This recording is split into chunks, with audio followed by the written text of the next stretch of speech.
Une décision de justice synonyme de soulagement pour des policiers, mais de déception pour des familles. Il y a 7 ans, un couple de jeunes s'est tué dans un accident.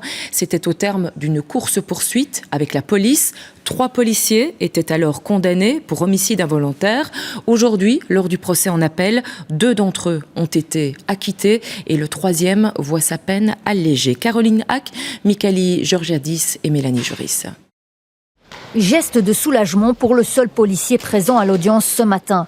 En appel, il est acquitté tout comme son collègue avec qui il a entamé la course-poursuite. Pour la juge, ils ont agi de manière proportionnée. Aucune faute ne peut leur être imputée. Pour la tante de Sabrina, cette décision est incompréhensible. On n'arrive pas à comprendre comment ces 2 policiers ont pu être acquittés face à des faits indiscutables.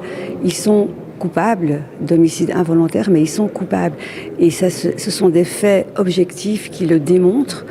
Et ici, la juge a une autre interprétation des faits, mais c'est juste inacceptable. Ils ont vraiment une grande part de responsabilité dans l'accident de Sabrina et Wassim. Les faits remontent au 9 mai 2017. 2 policiers repèrent une moto qui a une conduite dangereuse. Une course-poursuite commence. Dans l'avenue Louise, à Bruxelles, les 2 jeunes percutent de plein fouet une voiture de police placée sur leur route.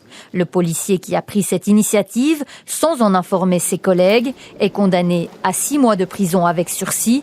Une peine plus légère qu'en première instance, mais tout de même satisfaisante pour la famille de Sabrina. On a mis stop à certains comportements policiers. Donc on a quand même clairement établi que le comportement du policier qui s'est placé en travers de la route était extrêmement imprudent. Et donc il a été condamné pour ça. Donc on est soulagé de ça. Que ce soit de nouveau une brèche dans l'impunité, c'est non, on ne fait pas n'importe quoi. Le policier présent n'a pas souhaité réagir à son acquittement. Pour les familles de Wassim et Sabrina, une réflexion plus large doit maintenant s'ouvrir sur les conditions dans lesquelles sont menées les courses-poursuites. Leurs avocats sont prêts à porter la question devant la Cour européenne des droits de l'homme.